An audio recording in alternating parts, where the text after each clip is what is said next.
महाभारत का 18वां भाग। राजा सुशर्मा तथा कौरवों को रणभूमि से भगा देने के बाद पांडवों ने स्वयं को सार्वजनिक रूप से प्रकट कर दिया। उनका असली परिचय पाकर राजा विराट को अत्यंत प्रसन्नता हुई और उन्होंने अपनी पुत्री उत्तरा का विवाह अर्जुन के पुत्र अभिमन्यु के साथ बड़े धूमधाम के साथ कर दिया। इस विवाह में श्री कृष्ण तथा बलराम के साथ ही साथ अनेक बड़े बड़े राजा महाराजा भी सम्मिलित हुए। अभिमन्यु के विवाह के पश्चात पांडवों ने अपना राज्य वापस लौटाने के उद्देश्य से श्री कृष्ण को अपना दूत बनाकर हस्तिनापुर भेजा। धृतराष्ट्र की राज्यसभा में यथोचित सत्कार और आसन पाने के बाद श्री कृष्ण बोले, हे राजन, पांडवों ने यहाँ उपस्थित सभी गुरुजनों को प्रणाम भेजते हुए कहलाया है कि हमने पूर्व किए करार के अनुसार 12 वर्ष का वनवास तथा 1 वर्ष का ज्ञातवास पूरा कर लिया है। अब आप हमें दिए वचन के अनुसार हमारा आधा राज्य लौटा दीजिए। श्री कृष्ण के वचनों को सुनकर वहां उपस्थित भीष्म, विदुर, द्रोण आदि गुरुजनों तथा परशुराम, कर्ण आदि महर्षिगणों ने धृतराष्ट्र को समझाया कि वे धर्म तथा न्याय के मार्ग में चलते हुए पांडवों को उनका राज्य तत्काल लौटा दें। किंतु उनकी इस समझाइश को सुनकर दुर्योधन ने अत्यंत क्रोधित होकर कहा, ज्येष्ठ पुत्र होने के नाते इस राज्य पर मेरे पिता धृतराष्ट्र का अधिकार था, किंतु उनके अंधत्व का लाभ उठाकर चाचा पांडु ने राज सिंहासन पर अधिकार कर लिया था।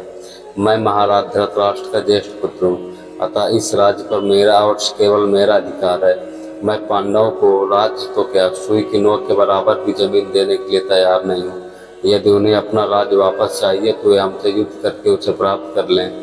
उपस्थित समस्त जनों के बारंबार समझाने के बाद दुर्योधन अपनी बात पर अडिग रहा और श्री कृष्ण वापस पांडवों के पास चले आए और दोनों पक्षों में युद्ध की तैयारियां होने लगी। पांडवों को राज्य न देने के अपने निश्चय पर दुर्योधन के अड़ जाने के कारण दोनों पक्ष के मध्य युद्ध निश्चित हो गया तथा दोनों ही पक्ष अपने लिए सहायता जुटाने में लग गए। एक दिन दुर्योधन श्री कृष्ण से भावी युद्ध के लिए सहायता प्राप्त करने हेतु द्वारिकापुरी जा पहुंचा। जब वहां पहुंचा उस समय श्री कृष्ण निद्रा मग्न थे, इसलिए वह उनके सिरहाने यानी कि सिर की तरफ जा बैठा। इसके कुछ ही देर पश्चात पांडु पुत्र अर्जुन के इसी कार्य से उनके पास पहुंचे और उन्हें सोया देखकर उनके पैताने यानी कि पैर की तरफ बैठ गए।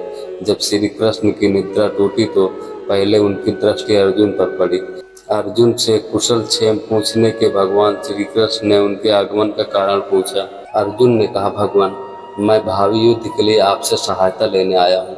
अर्जुन के इतना कहते ही सिरहाने बैठा हुआ दुर्योधन बोल उठा, हे कृष्णा, मैं भी आपसे सहायता के लिए आया हूँ। क्योंकि मैं अर्जुन से पहले आया हूँ, इसलिए सहायता मांगने का पहला अधिकार मेरा है। दुर्योधन के वचन सुनकर भगवान श्री कृष्ण ने घूमकर दुर्योधन को देखा और कहा, हे दुर्योधन, मेरी दृष्टि अर्जुन पर पहले पड़ी है और तुम कहते हो कि तुम पहले आए हो, अतः मुझे तुम दोनों की ही सहायता करनी पड़ेगी। मैं तुम दोनों में से एक को अपनी पूरी सेना दे दूंगा और दूसरे के साथ मैं स्वयं रहूंगा, किंतु मैं ना तो युद्ध करूंगा और ना ही शस्त्र धारण करूंगा। अब तुम लोग निश्चय कर लो कि किसे क्या चाहिए। अर्जुन ने श्री कृष्ण को अपने साथ रखने की इच्छा प्रकट की, जिससे दुर्योधन प्रसन्न हो गया, क्योंकि वह तो श्री कृष्ण की विशाल सेना लेने के लिए ही आया था। इस प्रकार श्री कृष्ण ने भावी युद्ध के लिए दुर्योधन को अपनी सेना दे दी और स्वयं पांडवों के साथ हो गए। दुर्योधन के जाने के बाद श्री कृष्ण ने अर्जुन से पूछा, हे पार्थ, मेरे युद्ध नहीं करने के निश्चय के बाद भी तुमने क्या सोचकर मुझे मांगा? अर्जुन ने उत्तर दिया, भगवान, मेरा विश्वास है कि जहाँ आप हैं वही विजय है और फिर मेरी इच्छा है कि आप मेरा साथी बने। अर्जुन की बात सुनकर भगवान श्री कृष्ण ने उनका साथी बनना स्वीकार कर लिया। तो दोस्तों, महाभारत के इस भाग की कथा यहीं पे समाप्त होती है। अगले भाग की कथा को सुनने के लिए हमारे चैनल को सब्सक्राइब कर लेना और साथ ही साथ बेल आइकन को प्रेस कर देना, ताकि जब भी हम वीडियो अपलोड करें तो उसका नोटिफिकेशन सबसे पहले आप तक पहुँचे।